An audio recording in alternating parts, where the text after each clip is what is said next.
Olá, meus amigos, muito bom dia a todos vocês. Sejam muito bem-vindos a essa meditação. Hoje, nesta quinta-feira, dia de louvor e adoração eucarística, na 16ª semana do tempo comum.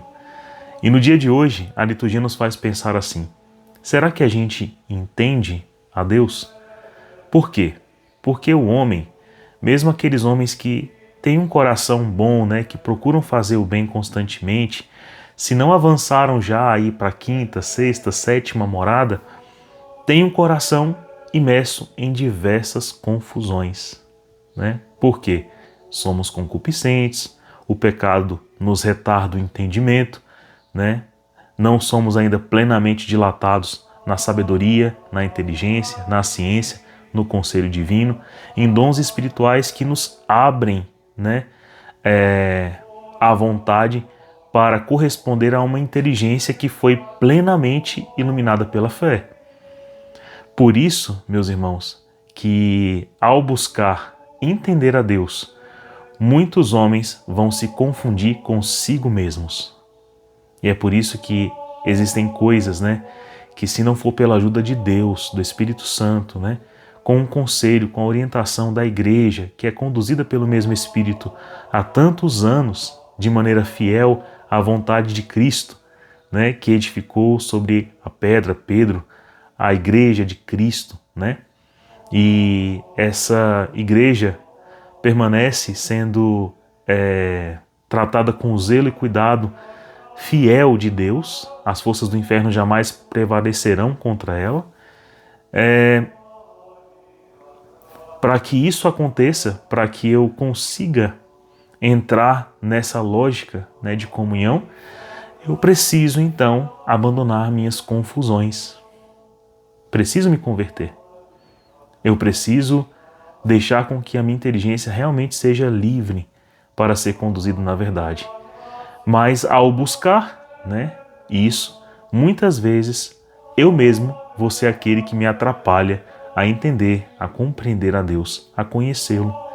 É por isso que eu vou precisar de ajuda da igreja, da oração, da ação do Espírito Santo, que vai me dar a compreender plenamente o que Deus quer me dizer. No Evangelho hoje, Jesus é perguntado justamente nisso. Por que falas em parábolas? Parece-nos enigmático, E Jesus explica bem como que o nosso ver, o nosso sentir, os nossos passos, ou seja, mais uma figura aqui para as três concupiscências, turvaram o nosso pensamento. E por isso é difícil ao homem chegar a entender o que Deus está fazendo, como Deus está agindo, pois o seu coração tornou-se muito mundano, muito pecaminoso, muito carnal. E isso não era a vontade de Deus, Mas Deus vai nos corrigindo, nos levando à conversão. E essa conversão vai gerando em nós frutos, alargando o nosso entendimento, gerando em nós plena caridade. É por isso que os homens mais santos, as mulheres mais santas, de sexta, sétima morada, como nós vemos tantos exemplos, ao fim de suas vidas e ao fim de suas carreiras de ascese, de mística, chegaram a entender Deus e compartilharam com ele coisas incríveis, como a alma funciona, ou ainda como somos realmente perdoados, o que significa a santidade, o que é o estado de graça, Então Jesus dividiu coisas muito particulares com esses homens e mulheres. Mas para aquele que está muito inserido num contexto de pecado, não consegue entender uma só palavra. Tem olhos, mas não veem. Tem ouvidos, mas não ouvem. Tem coração inocente, tem boca, mas não falam. Então é sobre esta vida engessada espiritual que Jesus quer nos libertar por meio do dom dele mesmo. Ele que vem se revelar, ele que vem dizer e nos purificar. Então deixemos que a palavra de hoje purifique o nosso coração de todas essas maldades do mundo que nós carregamos tão veementemente em nosso coração e deixemos com que o Espírito nos abra o entendimento. Estamos reunidos em nome do Pai, e do Filho, e do Espírito Santo. Amém. Senhor Jesus, aqui estamos na Tua presença e vos pedimos humildemente que, por ação do Teu Espírito, o nosso coração consiga te compreender, para te amar, te conhecer, para vos servir. Ter um coração voltado a vós, Senhor, é o nosso desejo, mas o nosso coração está mais aderido aos nossos pecados do que à vossa plena vontade. Por isso nós os pedimos a ajuda. Dai-nos a graça, dai-nos o teu Espírito, e que pela intercessão da Virgem Maria Santíssima e de São José, nosso coração compreenda como o Senhor nos ama. Então, permaneceremos reunidos em nome do Pai, e do Filho, e do Espírito Santo. Amém. Meus irmãos, o Evangelho de hoje está em Mateus 13, versículos de 10 a 17, e diz assim: Naquele tempo, os discípulos aproximaram-se e disseram a Jesus: Por que tu falas ao povo em parábolas? Jesus respondeu: Porque a vós foi dado conhecimento dos mistérios do reino dos céus, mas a eles não é dado. Pois a pessoa que tem será dado ainda mais, e terá em abundância, mas aquela pessoa que não tem será tirado até o que tem. É por isso que eu lhes falo em parábolas, porque olhando não veem, ouvindo eles não escutam, nem compreendem. Deste modo se cumpre neles a profecia de Isaías: havereis de ouvir sem nada entender, havereis de olhar sem nada ver, porque o coração deste povo tornou-se insensível. De novo, porque o coração deste povo tornou-se insensível. Eles ouviram com má vontade, fecharam os olhos para não ver, e os olhos nem ouvir, e nem ouvir com os ouvidos, nem compreender com o coração, de modo que se convertam e eu os cure. Feliz sois vós, porque vossos olhos veem, vossos ouvidos ouvem. Em verdade eu vos digo, muitos profetas e justos desejaram ver o que vedes e não viram, desejaram ouvir o que ouvis e não ouviram. Eita, né? A primeira confusão que existe já de cara quando a gente começa a interpretar essa palavra é a de imaginar que é o próprio Senhor que endurece o coração humano para não compreender a palavra de Deus, narrando-a em parábolas. Disse, isso aí não chegou a ser um dos seus possíveis entendimentos para essa palavra, né? Se quiser, coloque aqui no comentário. Isso é um sinal, né, de que muitas vezes o pecado é tão grande em nós que até mesmo quando Deus está explicando, né, a razão que nos leva a ter uma inteligência, uma sabedoria curta por causa do pecado, a gente não consegue entender. Ou seja, é o Espírito Santo, é a graça de Deus que vai mesmo lá em nosso coração e fala assim: meu filho, ó, se eu não te despertar, você não vai entender, nem para te explicar que sem mim você não consegue entender. Então, de fato, isso tira toda a nossa arrogância, toda a nossa prepotência, né? Quem é o autodidata que vai pegar a palavra e, por própria arrogância, confiar no seu próprio entendimento, sendo que somos concupiscentes? É necessário contar com a graça de Deus, e a graça de Deus já prometeu fidelidade à Igreja. Por isso que a interpretação da Sagrada Escritura pela Igreja, esta que foi também, né, o berço na qual a Escritura foi escrita, é o meio excelente de entendê-la, né? Então, não seja arrogante para com a palavra de Deus. Deus a revela, mas de uma maneira muito particular a quem reza, a quem é obediente, a quem se entrega e a quem confia, até mesmo no que o Senhor já postulou, que seria fiel à sua igreja, que as forças do inferno jamais iriam derrubar contra ela, né, invadir as suas portas e afrontá-la. E também o Senhor prometeu que quem pedir o seu Espírito Ele dará, porque Ele é bom e sabe dar coisas boas a quem é bom, a quem deseja, a quem pede. Então, meus irmãos, nós pedimos para Deus nos ajudar a compreender. E aí, imediatamente agora vem ao seu coração. Veja como Deus destacou na nossa leitura qual é o versículo que realmente explica tudo, né? Qual é o versículo que eu botei bem aqui, né?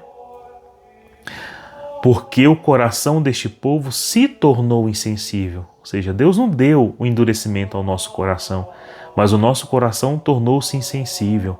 Insensível pelo quê? que significa isso? Ouvidos que não ouvem, olhos que não veem e coração que se fecha por má vontade.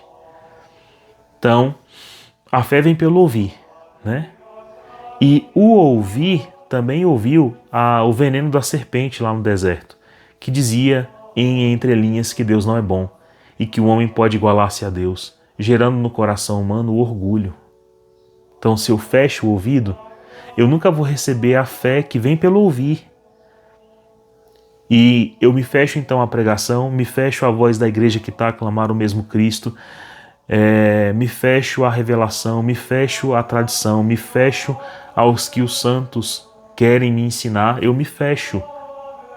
Esse fechamento espiritual também corresponde a uma concupiscência danada, que foi aquela que, por orgulho, por vaidade, assediou os ouvidos de Adão e Eva e foi insidiada diretamente por Satanás, o orgulho, a soberba da vida. Então o nosso ouvir tem que ser puro. Não só as coisas que eu ouço têm que ser puras, mas eu tenho que puramente ouvir o que vem de Deus e contribuir com esse ouvir com devoção, ouvir com vontade, ouvir com a minha inclinação inteligente e voluntária para com aquela palavra, para com aquela revelação. Eu preciso querer aquilo, querer a mudança que a palavra promove em mim. Então, ouvir com silêncio, escuta atenta, devota, contínua, assídua, né? Orada, pedida, clamada. Peça ao Espírito Santo que Deus vos dá. E se eu tiver orgulho, eu não vou entender isso. Eu não vou ter coração de aprendiz. Eu preciso ter esse coração de aprendiz que diante de Deus escuta tudo e obedece tudo, né? De maneira devota. Outra coisa, tem olhos, mas não veem. Ou seja, os olhos contemplam outras coisas, né? Os olhos contemplam o amor prático, aquilo que já foi feito. Mas existe uma concupiscência que olha para as coisas e dá um valor torcido, porque o coração corrompeu-se. Lembra que Eva olhou para o fruto e passou a achá-lo bom, depois que a serpente pregou em seu ouvido a mentira? Então, os olhos dão um valor secundário ao amor já estabelecido, aquilo que já foi criado. Mas se eu olho com maus olhos por causa de um mau ouvir, de uma má tendência do meu coração, dando valor superlativo às coisas, a pessoas, aos meus interesses, eu vou ter uma concupiscência dos olhos. Eu vou ter avidez, cobiça, ciúmes, inveja, posse. Em vez de perceber que o próximo e as coisas são oportunidades de amar o amor maior, que eu posso contemplar com os olhos da fé, que só vai surgir depois de ouvir a verdade de maneira diligente e humilde. Por isso, meus irmãos, esses olhos que não veem são olhos cobiçosos, olhos avarentos, olhos orgulhosos também, olhos que vivem uma outra fé, que não se abriram ao ouvir da fé. Esses olhos, então, concupiscentes, né, não conseguem ver, não conseguem entender como são amados, não conseguem entender como Deus os resgata. E aí bloqueia-se, né, a virtude da esperança que nos faz ter celeridade em doar a nossa vida, em doar o nosso tempo, a nossa existência para Deus. Bloqueia-se a vocação, porque os meus olhos não veem. Então eu fico como um cego, né? Eu não sei o próximo passo. E isso é grave na vida espiritual. E a terceira habilidade que se abdica é a do coração, que torna-se insensível. O coração geralmente se torna-se insensível quando eu estou tão acostumado a dar para ele pequenas gratificações superficiais e prazerosas, como a comida, a bebida, o prazer sexual, o dia a dia, as preocupações, o correr com ganhar dinheiro, o correr com a vida deste tempo, a vida, né, material e tudo mais, que muitas coisas são lícitas, mas eu tornando elas tão lícitas e obrigatórias na minha vida, talvez eu as idolatre. E aí o meu coração torna-se insensível aonde ele realmente tem que ancorar-se, que é em Cristo. O coração que ama todas as coisas deixa pouco espaço para Deus. E o homem que não ama a Deus vai tentar encher o coração de todas as outras pequenas coisas. E nesse cansaço nunca vai sentir-se saciado. Portanto, lembre-se de Santo Agostinho. Intranquilo eu estava enquanto não repousava o meu coração em vós. E assim estará o homem quando for insensível de coração. É impossível nesse coração se praticar a verdadeira caridade ou se viver aquilo que entrou pelo ouvir.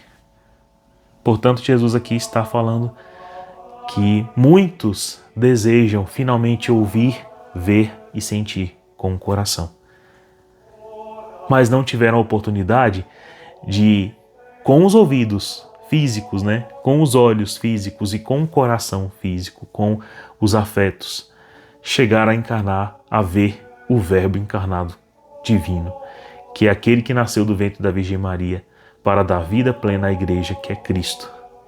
Mas Jesus está dizendo, verdade eu vos digo, bem-aventurados sois vós, porque os vossos olhos veem, vossos ouvidos ouvem, vosso coração percebe. É chegado o tempo da graça de Deus, É chegado o tempo da ressurreição, da vida plena. E Jesus anuncia isso para nós hoje. Então é chegado o momento em que nosso entendimento, que antes era parcial, nossa vontade, que antes era muito contaminada, tem agora razão e lugar de repousar em Cristo, onde nós realmente passamos a ouvir, ver e sentir o que é verdadeiro, a pautar a nossa vida em algo que é sólido. Nós temos rocha para ser alicerce de toda edificação. Nós temos corpo e sangue para nutrir aquilo que cresce a partir desse alicerce. Nós temos a interpretação correta da revelação divina, dada à igreja e constituída na igreja por meio do Espírito Santo. Nós temos o próprio corpo e sangue de Cristo, nós podemos tomar o batismo, nós podemos confessar, nós podemos comungar, nós podemos nos unir em matrimônio, tem o sacramento da ordem, nós estamos constituídos na graça, num edifício muito maior. Então, se antes estávamos perdidos, sem ver, ouvir, sentir nada, hoje é concreta a nossa vida em Deus. Ele edificou tudo o que é necessário para ter uma vida de santidade e esse edifício está de pé, E é bem maior do que o edifício simplesmente dos templos, Ele é um edifício espiritual aí, em mim e em você, no nosso coração. Perdão, eu bati aqui no fone, talvez dê interferência. Mas é isso, meus irmãos. O recado de hoje é esse. Não se preocupe que você não precisa, confiar somente em habilidades que em nós ainda precisam ser purificadas. Fique tranquilo, confie humildemente naquilo que vos fala a palavra no dia de hoje, naquilo que a igreja vos disser e anuncia, naquilo que o Cristo, de maneira muito concisa, dá de alimento para você hoje, no dia de hoje. Essa palavra dada por Ele é digna de fé. E o seu coração não precisa mais ser um coração errante. Já existe lugar onde você pode ancorar toda a tua esperança, toda a caridade, toda a fé, que são dons dele mesmo. E isso há de trazer à sua vida uma vida realmente plena, realmente feliz. Quem promete isso não sou eu, é Jesus. Felizes aqueles que vêm, que ouvem e que perceberam a verdade. Deus abençoe você. Tenha um santo dia. Até amanhã.